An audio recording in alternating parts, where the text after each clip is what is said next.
Well, hello, everybody. Welcome to an off-season edition of the Missing Lynx post-game podcast live stream thing. I'm your host, Andrew Dukowitz from Zone Coverage, beat reporter for the Lynx, Gophers, and Wolves. And today we got a special guest, Nicole Jackson, one of the head of the Los Lynx fan club, Twitter group chats, Discords, anywhere that it says Los Lynx. She has been there forever. But now she is a part of the credentialed Minnesota Lynx media beat. And I wanted to make sure we gave her space to shout her out for that. So Nicole Jackson, how's it going? Hey, Andrew, thanks so much. It's been going great so far. About 2 months into this and learning so much. Also had the privilege to be on the Unrivaled Media Availability this past week and just learning a lot, man. It's been super fun so far. I want to ask you about the Unrivaled real quick, because last season, I think they were almost shocked that people would want to cover them. I heard stories of journalists going down there and they didn't even have like media rooms set up or anything. How was it? How was it so far this season? Did it seem pretty organized? Organized. It was great. I mean, there was the media members that were in the Zoom. I just recognized so many names from ESPN and all the platforms. I'm like, man, there's some heavy hitters in here. Like, wow. And I'm just honored to be amongst them. So it was, yeah, plenty of coverage. As you see all the tweets and social media and reposts and, on all social media platforms of just some of the behind the scenes and the interviews with the players and stuff. So yeah, plenty of coverage this year. They do such a good job with that, the behind the scenes stuff. Even last year, like the Lynx have always been good with the Mhm. behind the scenes, like just weird niche like content, but Unrivaled, I feel like took it to another level. So I'm glad they're continuing that. Nate Pence, sponsor of Hitting the Hardwood, already in here saying, "What's up, Nicole?" Um, I wanted to get into a little bit of your journey here because, again, for the 3 years that I've been covering the Lynx, you have been in every fan group chat or every Discord or every anything that I've gotten invited into. How did that transition happen from being like a fan of the Lynx into now having, articles published on the Best Damn W show and covering basketball? Yeah, it happened so crazy, like organically. So the last 2 years, being a part of what started out as on the Facebook kind of Lynx fan groups. That's kind of how I got connected. I'm an out-of-state Minnesota fan. Have no Minnesota ties. Never really set foot in the state of Minnesota prior to Maya Moore's jersey retirement in the 2024 season. But I've been a big Lynx fan since 2011, and so I've just been wanting to connect with other Lynx fans. And so I found these two these two Facebook groups, Lynx Army and Lynx Prowlers and stuff like that. Started conversing with fans there. From there, we broke off into the Twitter group chat and then broke off into a Discord group chat. And then this past season, just created a space called Los Lynx Nation, bridging the gap with, Lynx fans and wanting to expand a little bit. Because again, I'm out of state, so I don't get a chance to go to Target Center that often. And so wanted to do like virtual watch parties via the playback platform prior to them, stepping away briefly just recently. And also doing some like travel for away games. And so we were able to kind of to coordinate something for the Chicago Sky game back this past July. So it was really cool. And just, yeah, another way to connect fans far and wide. I mean, on the playback, virtual watch parties for the Lynx away games, we've had people in other countries, the Netherlands and Turkey, Canada. I mean, I don't know what time it was their time, but they were up watching Lynx hoops and just conversing with us, and it was such a fun time. So from there, but I'd been doing a few like freelance stuff with Downtown Voices. Yeah. I wrote a few article pieces just from a fan perspective of hyping up the Lynx season and like what to look forward to going into the postseason for 2024 before that finals run that they made. So I had that, kind of in my portfolio. I've done a few news interviews just as a Lynx fan with Care 11. And also I was down at WNBA All-Star in Phoenix in 2024, got interviewed for the news down there. And so I used all of that. I saw a tweet from Jay Holloway who's over the Best Damn W show team. He was looking for, to expand his team and looking for some other journalists to cover the different WNBA markets as well as women's college basketball.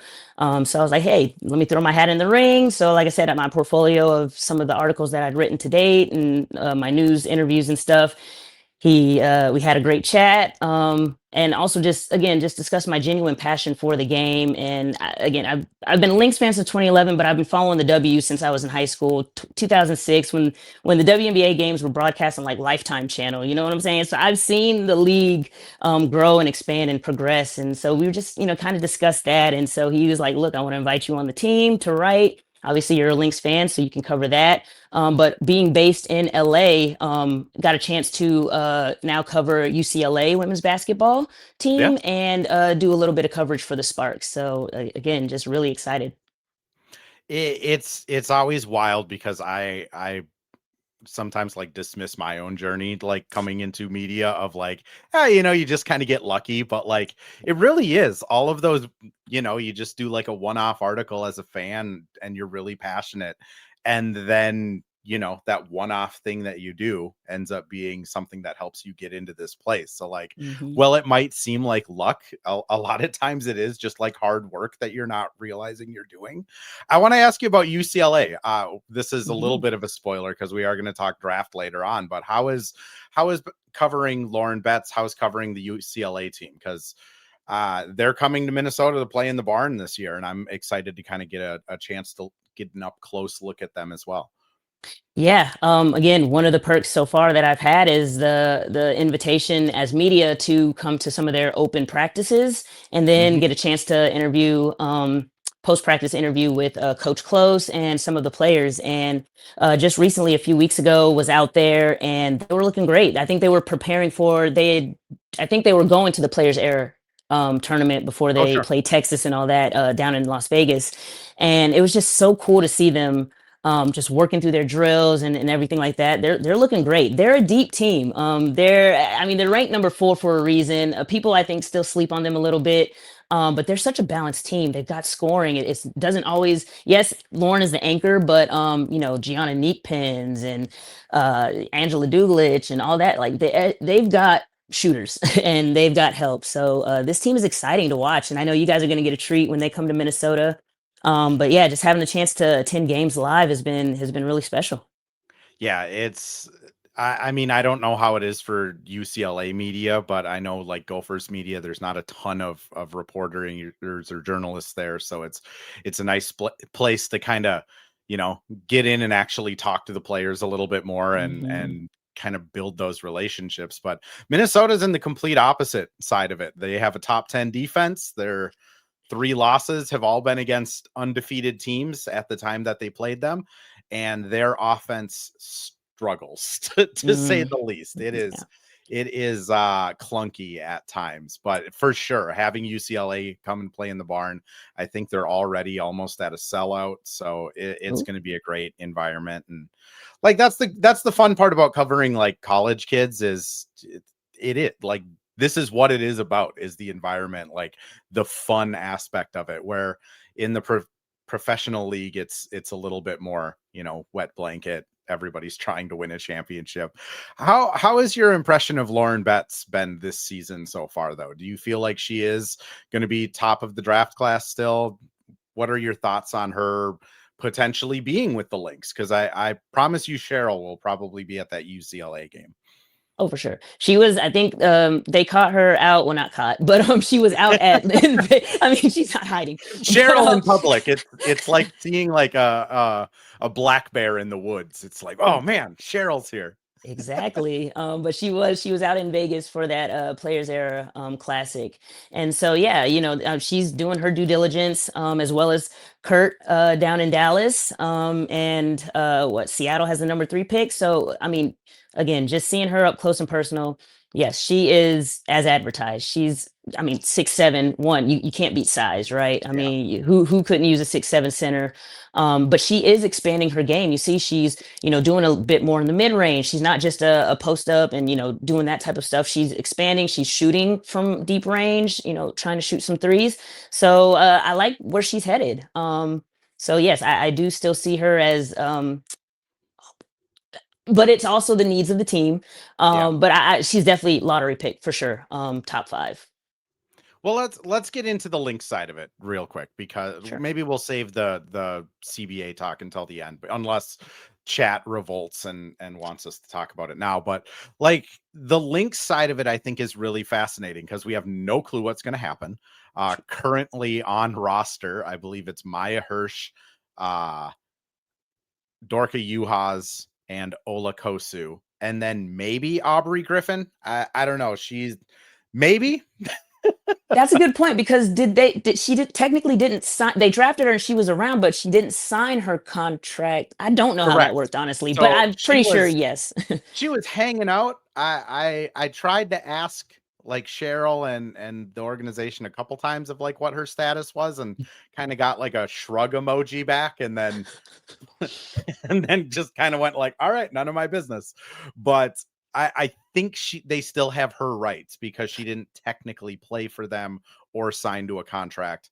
But that's it. Everyone else on this team is a free agent or restricted free agent.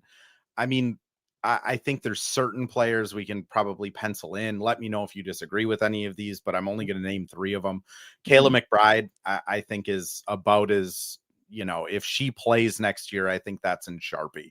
And she said in her exit interview that she couldn't imagine experiencing that feeling with any other team. Like she's back.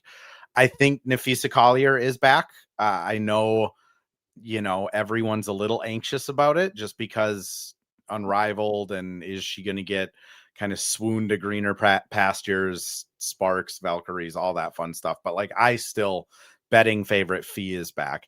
And then the last one I have penned in is Alana Smith. Like, I think Lan understands that being next to Fee and with Cheryl as a coach and this offense is hands down the best situation for her. And I think the Lynx are going to reward her for everything she does. I don't really have anyone else on this roster penned in. Is there anyone that you would add to that list, or what are your thoughts on kind of the other, I guess, 7 to 8 gals that are going to be hitting free agency? Yeah. So 3 for 3. Those are 3 that I had penciled in as well. Especially Fee. I feel like she's our franchise player. I don't see Fee wanting to do this super team, and go off, and she runs this organization. It's built around her. Like, Cheryl is building this team around her, and I have no doubt that she would want to leave Minnesota. So I think she's solid. Kayla McBride, like you said, she just poured so much into this. I mean, she's I think she's top 3 or something already, and she's only been here 5 years, and like scoring and links. I mean, she's up there and setting records if they and win breaking a records. championship, her jersey's getting retired. Like, that Absolutely. has to be a motivating factor to stay Absolutely. here. Like, if Absolutely. I win one, I'm up there next to Waylon. Facts. And then Lana Smith, I mean, yes, she just won Defensive Player of the Year, Co-Defensive Player of the Year. You don't let that walk out the door, especially with Cheryl being defensive first, defensive identity with the Lynx. Yeah, like you said, the front court duo with her and Fee, you want to keep that continuity going. So I absolutely think those 3. For me also, and again, we don't know how these expansion drafts are going to, shake out, and how many you can what is it, like, preserve or whatever. We don't know how that's going to work, but I would hope that we could somehow protect Dejanay Carrington and bring her back, because it was such a short run. We traded for her right at the deadline in August, at the beginning of August. Then she got injured, so she wasn't there for that playoff run with us. So I want to run it back with her, with a fresh, beginning of the season. She was a huge piece, and we could have really used her, especially during that Phoenix series. So I think bringing Dejanay, again, another defensive-minded player, that's a Cheryl type player. Other than that, Dorka Juhas was somebody that I think we already talked about. She is penciled in as far as because she's still under the rookie contract because they suspended it. But yeah, I'm super looking forward to that. So with that being said, I do kind of want to, with expansion. So if they're locked in under contract, she doesn't need to be protected then, or she still needs to be protected. So ESPN, I think it was Kevin Pelton. Right. Apologies to if it's not Kevin Pelton, but they put out an article saying that the WNBA is thinking of having like 5 players that you can protect, and then everyone else is free game, but the 2 Mm. incoming teams can only select 1 unrestricted free agent, and then that Mhm. player gets like a full max and has to play Oh. for their team, which, like, you know, do you really need to protect Bridget Carleton? Like, is Right, Toronto right. going to offer her a max? Like, but that does mean after those two Mhm. unrestricted free agents, then it's just a normal draft. And like Mhm. Dorka Juhas would be the perfect like second or third round pick in a draft. So they'd have to protect her. I feel the same way with Kosu, who Godfrey mentions is, Kosu's good. Hope she's on the team. Like, she's 20. I feel like the amount of time and effort they've already put into her, you probably have to protect her too, and then Mm. just see where the chips lie. But yeah, it is going to be really weird because I don't know what your thoughts are, but the stud buds, it seems like, part of them being the representatives at the draft lottery, I think is like Mhm. tea leaves you can read. Dejanay Carrington posts, miss you thing on Instagram with the links. Like, those are tea leaves that you can leave or Mhm. read. But with Court and T, they're going to get paid a ton this off season, Yeah. and especially if they're a package deal. Like, are the links even going to be able to afford them? What are your thoughts on the stud buds, though? Yeah, that is a good thing. I was thinking about that earlier.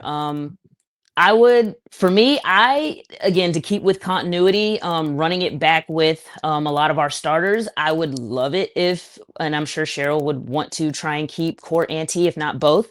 But you're right. They're gonna go get the bag thrown at them. Yep. This free agency. Court was an all star. T what was runner up for sixth woman of the year. They had career years this past year. The development that Lindsay Whalen, I mean, yeah, was just not night and day. I mean, they were great in 2024 as well, but I mean, you really just saw the progression that they had this past season. So yeah, they're definitely going to be an asset to another team, especially Heidemann. As far as she's coming off the bench, she'll probably be able to be a starter on another Yeah. squad. So I mean, that's something for her to think about. But then yeah, splitting up the stud buds, like you can't do that. Who knows? I would love for them to stay, but I would understand if they don't, and so we'll have to look to fill that lead guard position. Let's I agree with you, and I would be personally devastated if they broke up the stud buds, because like you're gonna be like on the practice Zoom when we get practice interviews now. Like, those two are hilarious all the time. Like, there is no off button with them ever. And if they're on different teams, I'll feel a little robbed of my basketball entertainment. You mentioned Dejanay as somebody that you would really want back. I feel similar. I feel like she is like lab bred to be a Cheryl Reeve type of player. I mean, her Yes. contacts falling out and she's popping it back in her eye without solution. Like, that has Cheryl Reeve grit written all over it. Um, but there's also the Bridget Carleton of it. What are kind of your thoughts on that small forward? Well, I guess Dejanay is a little smaller, but that kind of like off guard Mhm. small forward position between, Bridget and Dejanay, who Bridget's also probably in line to make quite a bit of money, I would assume. Yeah, yeah. And then people were like, "Oh, Bridget to Toronto," which I could definitely see that. Again, would love Bridget. Have followed her. She's been with the Lynx since 2019. So seen her grow and progress. But at the same time, this past season, just offense, like she was, known for her defense, but also known for her 3-point shooting. Just her numbers were, her stats were just not like the 2024. Kind of regressed a little bit. And so needing more production at that wing spot. I think Dejanay could fill in there. If for whatever reason Bridget doesn't come back, whether she gets picked up in the expansion draft or if she just signs with another team, I think if we can keep Dejanay, maybe she slides into that starting role at Mhm. the three. And then you just kind of go from there. Or this could go into our draft, depending on what Kurt does at the one. Maybe a certain somebody might fall to the Lynx at two from a certain stores, Connecticut, that could instantly, get placed in there. So I think we have options. Would love Bridget back, but again, another one of those situations. I would understand it if she wants to go elsewhere. It's and let's tease the draft here. We are going to get to that, but I'm going to run a couple ads here first. But I do think this free agency is going to be a testament of kind of Cheryl Reeves' organizational pull of like Mhm. how how much do these players like really love being a member of the Lynx and really love like being coached by Cheryl and the power of friendship that Alana Smith always talks about, because they're gonna get paid like and the Lynx can't pay all of them. So if Courtney is getting a max contract from, I don't know, Seattle, is she going to be able to turn down a max for, maybe 2/3 of that, maybe half of what a max is to return to the Lynx? And I mean, when players are turning down that kind of money, that's usually a testament to like the culture and kind of the industry that the honestly coaching staff is built at this point, because Cheryl's been here longer than anyone else. But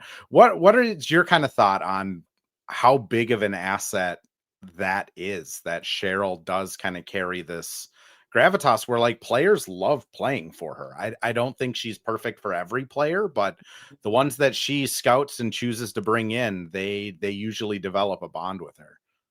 Absolutely. I think Kayla McBride was another one in her exit interview that was talking about, during that time where at the beginning of the season, where she was on personal leave and stuff, and she was in constant communication with Cheryl and would spend hours on the phone and stuff. And that is like, wow, you didn't really think about that. Like, wow, Cheryl, just outside of a coach, of just being somebody to be a listening ear, just as a person.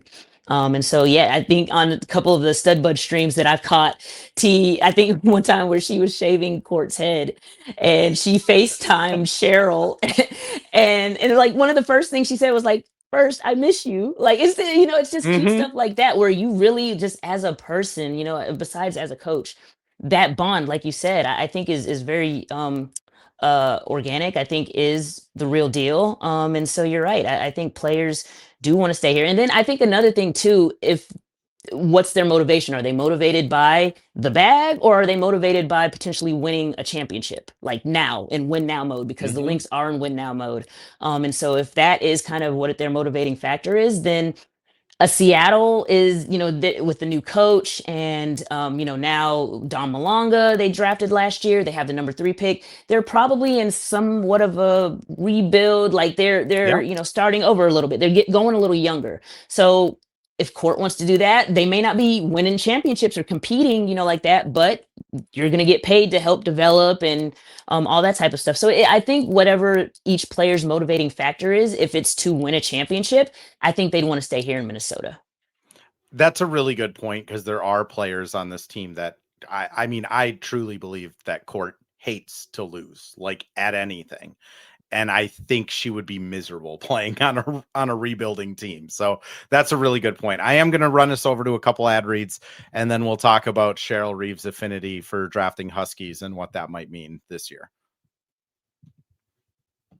Well, hello. Thank you, Livestream Andrew. This is Ad Read Andrew. And today we have Firehawk Construction and Remodeling, the presenting sponsor for the Missing Lynx podcast. Firehawk Construction and Remodeling strives to inspire people to follow their ideas, working with respect and understanding to create a quality, tailored result. Firehawk Construction and Remodeling, located in Blaine and serving in the North Metro area, is here to help you with your building and remodeling needs. I can say personally, thanks to Firehawk Construction and Remodeling, I have a beautiful deck in my backyard, and countless projects that I started, they finished. Get started on your new deck or remodel today by calling Isaac at 763-710-5686. And we're back with another ad read, this time for Pence Homes, the presenting sponsor of Hitting the Hardwood Network. From the best tools and technology to transparency throughout the entire process, Nate Pence and the Pence Homes team is the top choice for buyers, sellers, and is proud to support you and your home ownership goals. Get started today by calling 612-308-1122 or by emailing info@pencehomes.com. All right, Nicole, I am going to pose this question to you because you are probably more locked into the college basketball season than I am. I say that just because I do cover the Gophers women's basketball team, but outside of the team that they are playing that week, I really don't watch a ton of college basketball. I'm in full NBA brain mode right now, but Minnesota, second overall pick. I know Olivia Miles, the stuff that I've seen from her looks really promising. AZ Fudd from UConn is probably your most clear-cut, like Kayla McBride replacement down the road. And then your very own Lauren Betts is a generational talent. Kind of what's your thoughts? Like, let's say hypothetically they do bring back Dejanay, Lan, Fee, and K-Mac, and then the draft is next. Like, who do you feel like out of the top tier is like a good fit for a Lynx team that maybe needs a point guard, maybe needs that size, and also could use the shooting? Yeah, I think with the draft, first, I don't think we'll go for a point guard. If for whatever reason we can't, bring back Courtney and or T, I think Cheryl's going to go for a veteran in free agency. So I don't think she wants to. Again, we're in win now mode. I don't think we have time for a rookie to, get the hang of things, on the fly and things like that. So we're going to go get a vet for a point guard. I think the two things, or the two players that I really feel like, again, it's what Kurt Miller wants to do down in Dallas. If he goes for AZ at 1, then I feel like Awa Pham, who plays overseas, even though she's not in the college scene, she is somebody who playing for Valencia, I believe, over in Italy, if I'm not mistaken. Yeah, I've been watching some of her games through EuroLeague and things like that. She is the real deal. I think this past game she lit it up. And so watching some of those highlights, she's I think 6'4", so great 6'4", size. 19 years old, I believe. Yes. That is insane. So a nice for the future, to grow with the organization. So I can see that maybe, grabbing her at number 2. If or vice versa, if let's say Dallas wants to go with Awa Pham, then you got to go with AZ at number 2. Like, come on now. Because again, if Bridget doesn't come back, AZ can play the 3. And then you got another shooter there with K-Mac. And so it's a pick your poison offense.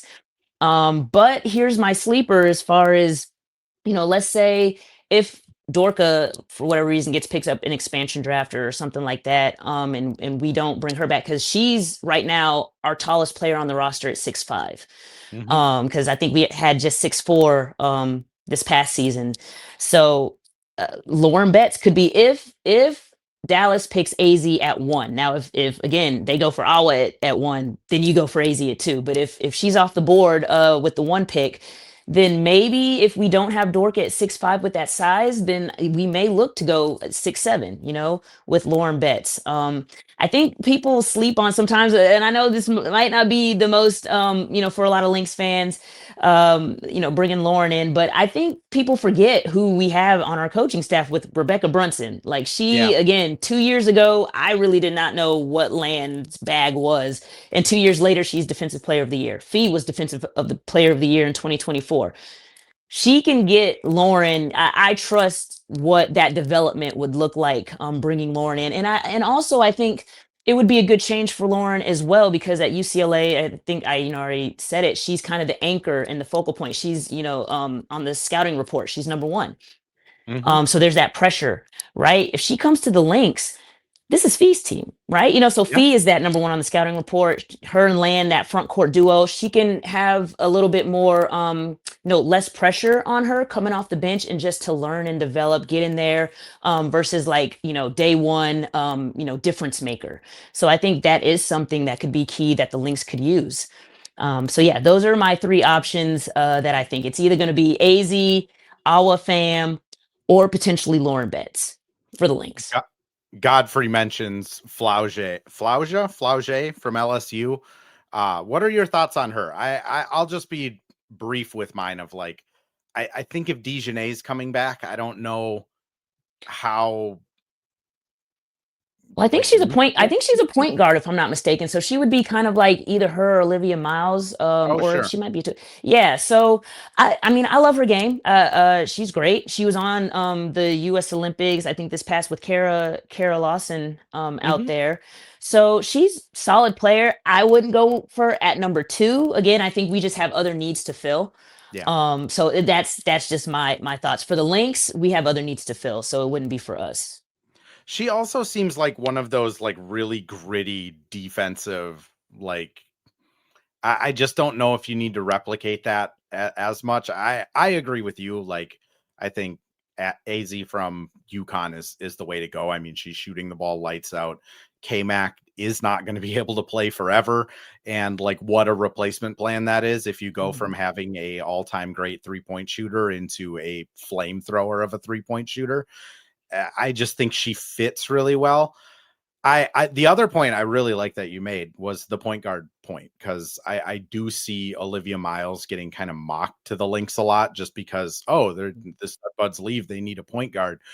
I don't know if a rookie point guard could work with Cheryl. Like Cheryl's, and this isn't a knock on Cheryl. It's just we're watching that currently with the men's NBA team, the Wolves, with Mhm. Rob Dillingham, who people are complaining about not getting minutes, Mhm. and 37-year-old Mike Conley getting minutes every night. Like I feel like that's going to be the same way the Lynx would operate. Is Mhm. Cheryl is going to trust that steady hand veteran point guard significantly more than the mistakes that a rookie point guard has to go through. So I agree with you. I feel like even if Court and T leave, it's just going to be a different vet that they bring in here. And why waste the capital on a player that I think Cheryl probably even knows like isn't going to get a ton of time. I mean, I can't even really think of a young point guard that really worked for the Lynx. Even like Waylon came here after her first couple of Yeah. contracts. Yeah. So it'd be a weird turn if Cheryl drafted one now. Yeah, and I think people also forget too, like the Lynx, how they came into the lottery, they didn't miss the playoffs. Like we were the Yep. number one team in the regular season. We got this thanks to draft day trades to get the outright pick for Chicago, who missed the playoffs. So again, we were a number one team, contender, type of team. So that's why I was like, if we were in a rebuild mode, kind of like some of these teams and stuff like that, like a Connecticut and going younger and things like, then yeah, you might go for a future. You want a point guard to build with the organization. But again, we're in win now mode. We're still pretty solid if we can bring back a lot of these core players from these previous 2 years. And so that was my thought process, is just we're in a win now mode. So if we Yeah. were going a little bit younger in a kind of slow little rebuild type thing, then yeah, sure, we would possibly look at Olivia Miles, but it's just a different situation with the Lynx.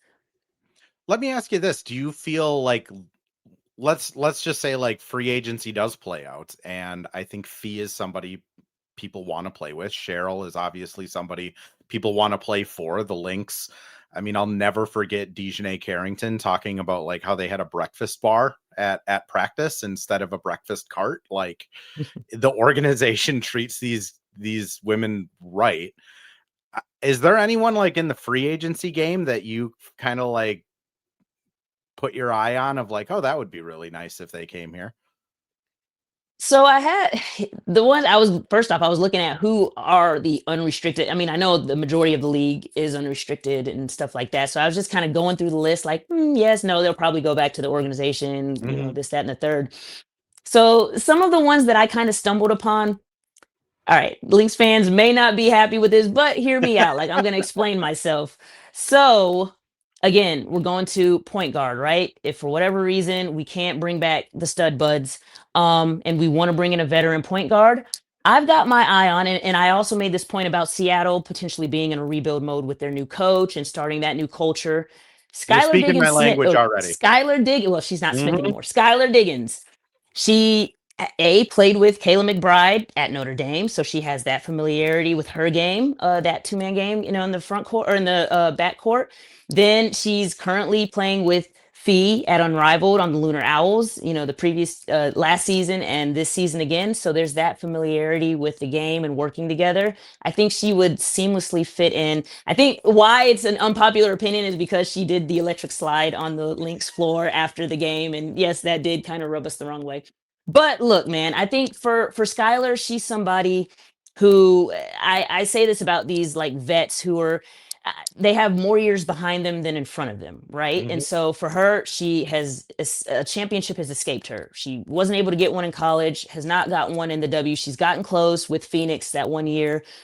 If she wants to try and win a championship, why not come to the Lynx? We're ready. We've got, again, she's already played with K-Max. She's playing with Fee now.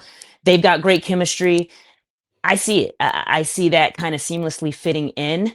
Somebody else from Seattle who, again, if she may not want to stick around for this potential like rebuild, whatever they're doing there, Gabby Williams could Yeah. be somebody. She's a defensive first kind of player, great with steals and stuff like that.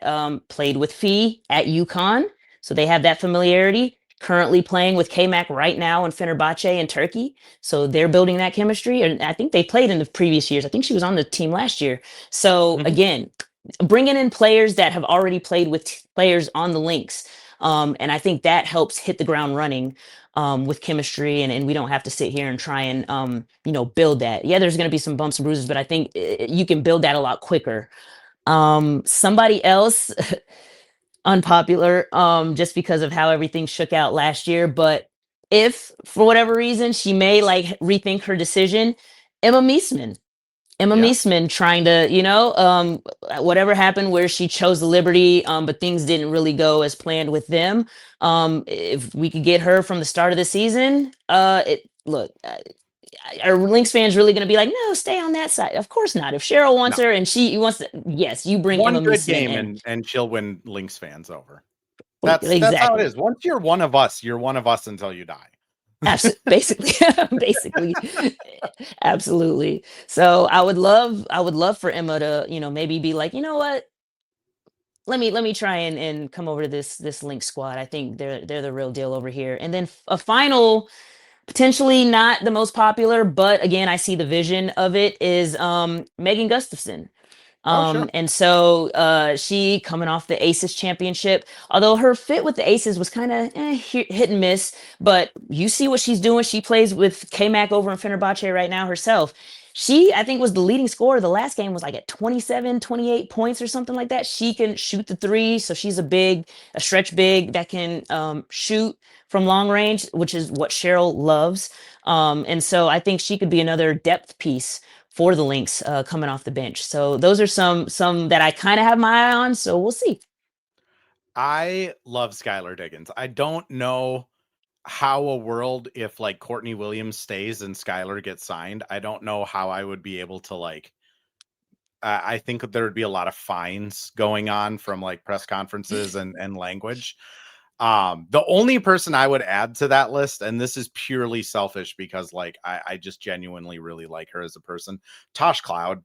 I think if she was done with her New York extravaganza and wanted to come play for Cheryl and go for one last ring, Tosh Cloud I think would fit in wonderfully with the culture here. And then it's like, again, it's different when you're the vibes guy in the media, because then it's like, I don't know, I kind of want to just like talk to Tosh Cloud multiple times a year and learn about her life and like extract the wisdom, because every time I've ever talked to her, she is just like very philosophical and like honest and just awesome. Godfrey mentions would love to see Diamond Miller back. I think she has one more year with Dallas. I think. Don't Yes, I quote me believe. on it, but I think she either has one more year with Dallas or she's a restricted free agent.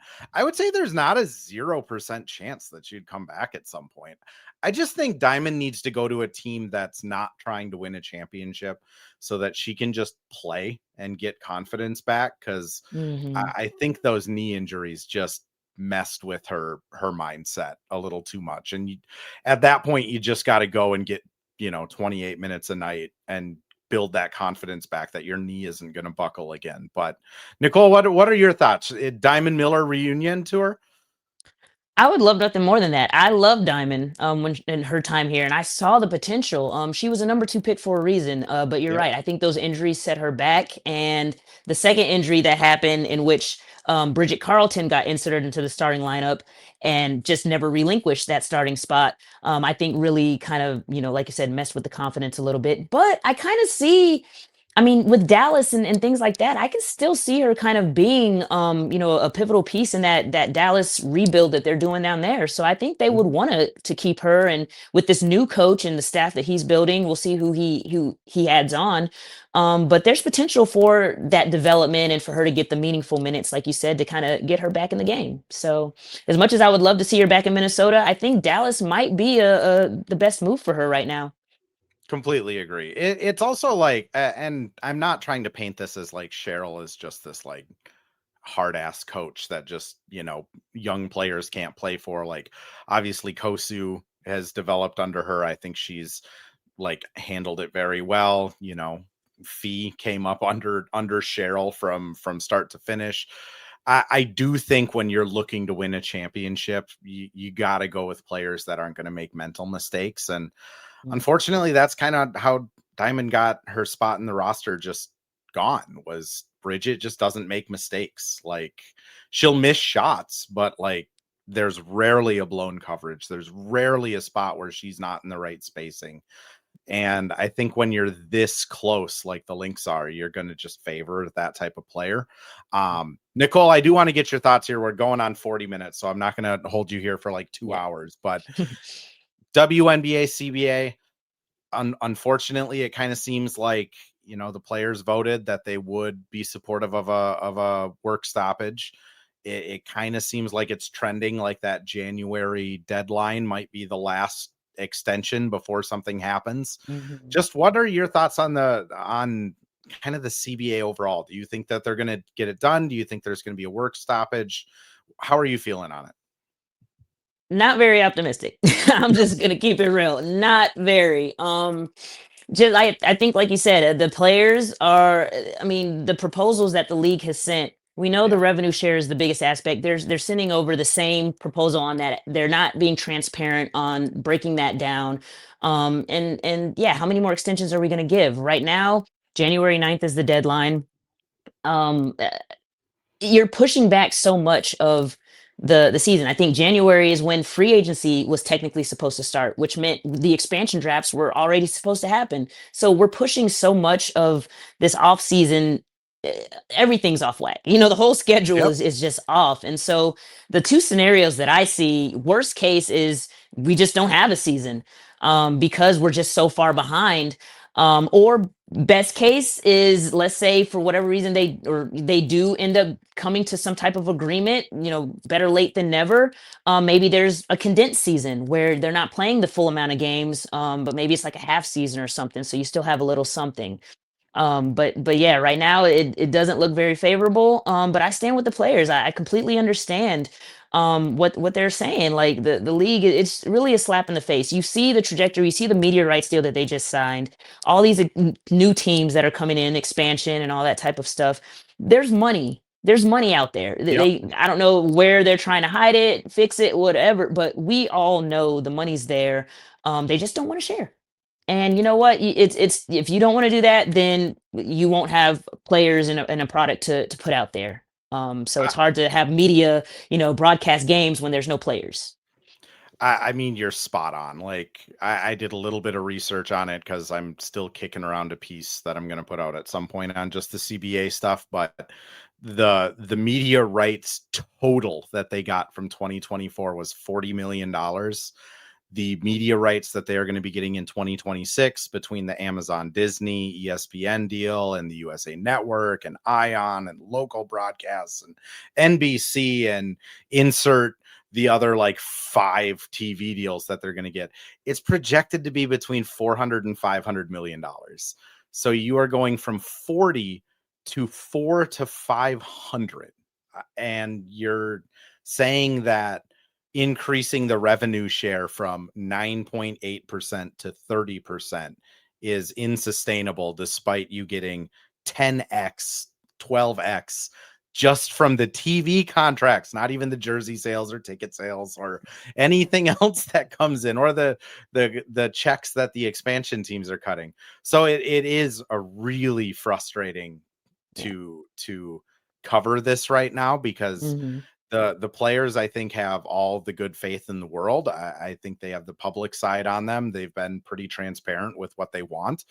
And then you see the league keep putting out these like $1.1 million contracts. And it's like, all you have to do is cross multiply. Like it's not that hard. Like, but up to 1.5 with this, like, what? Like, please stop. it's like until it says 4.5 or 6, like my eyebrows are not going to get raised. But completely agree with you. Like, got to support the players in this situation, not just because, like, the players make the league run, but they also honestly have all the leverage. If Caitlin Clark, Fee, and Asia Wilson decided to play in Australia, I guarantee you we'd start watching Australian basketball.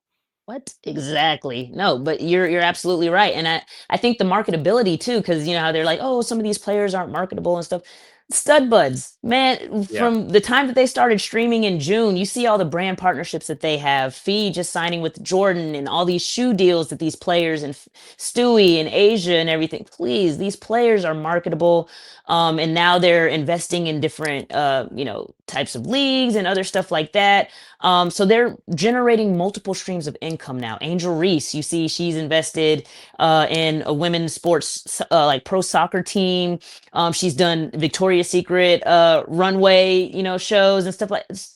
These players are generating multiple. They're not dependent on this W check. Now, mind you, that's another stream of revenue, right? So a check is a check, right? You don't want to leave money on the table. So obviously they still want to work, they still want to play, but they're not. I think the league is underestimating just if the work stoppage happened, like they wouldn't be as a big detriment as, when they were negotiating the last time in 2019, 2020, Unrivaled wasn't in existence. Athletes Unlimited wasn't in existence. All of these different domestic leagues and stuff like that and options were not there. So yeah, I think the league is totally underestimating these players, but these are business women. They know what they're talking about. They're college educated women. So they know what it is, and they're not going to settle for less, as they shouldn't. The marketability thing always kind of makes me scoff a little bit, because the second most worn shoe in the NBA is the Sabrina 2, and the fourth most worn shoe is the Sabrina 1.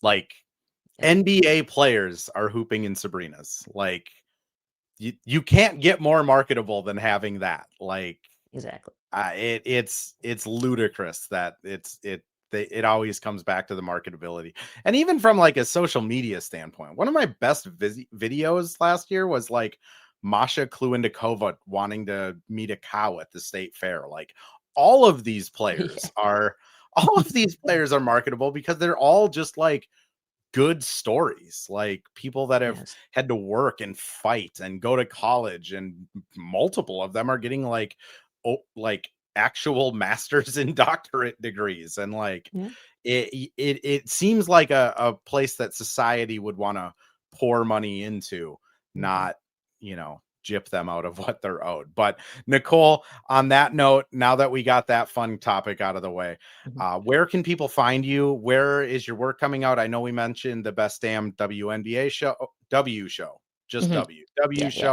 What are you going to be doing this season for the Lynx? And again, make sure to plug yourself. Yeah, for sure. So on all my social media platforms, it's Ms. Jackson 90. So, but it is MZJAXON 90. I have IG on X and on TikTok as well. TikTok, I'm not super active just yet, but I will be putting some content out at the top of the new year. Again, right now, just busy covering UCLA women's basketball. So attending more games, more practices, doing interviews there. So looking forward to that. As far as links, I've got some stuff cooking up. Definitely want to do some articles, want to interview with some players, some coaches. I want to do some pieces on, the dynasty era and interview Way and BB and stuff like that. So trying to set that up during season, if we have have a season. um, I do plan to do kind of like this blog series where I travel to away games and just kind of showcase what it's like courtside and, give behind the scenes access and explore the city and different like women owned sports bars in certain cities and stuff. I've got great connections with a lot and that are in WNBA markets. So just highlighting all of those stories. And yeah, the sky's the limit. So my articles come out on we use Substack is where Yeah. we produce. So yeah, find us pretty much if you go to my social medias, you follow me there. I have a link tree with all of like where you can subscribe to the Substack and all of that stuff. So yeah, just follow me there.